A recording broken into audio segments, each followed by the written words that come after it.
لو عندك بقى 5 6 حتت كده من البانيه تعالي هاخليكِ تعملي حتة أكلة بجد تجنن، لا تقولي لي بقى كرم الشام ولا تقولي لي سوري ولا تقولي لي أي حاجة،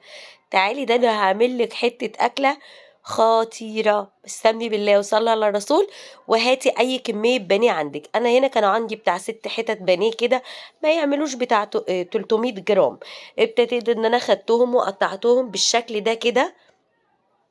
بعد كده هانقلهم بقى في طبق وهاقول لِك بقى هننزل عليهم بتوابل إيه، نزلت بتوابل فلفل أسود، وكمان بهارات الفراخ، وكمان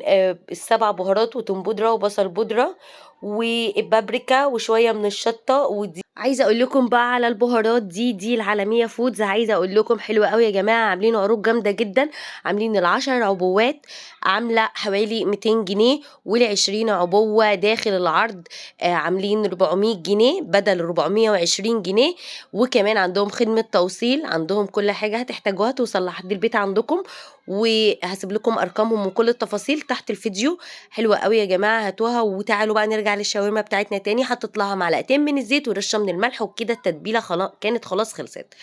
بعد كده قشرت بصلتين كبار ونزلت بيهم مع 3 معالق كبار من الزيت، تبلت البصل بتاعي، وبعد كده أول ما دبل معايا نزلت بالفراخ لحد ما خدت اللون ده كده، وآخر حاجة ضفت لها نص ليمونة. وهنا البطاطس بتاعتي بقى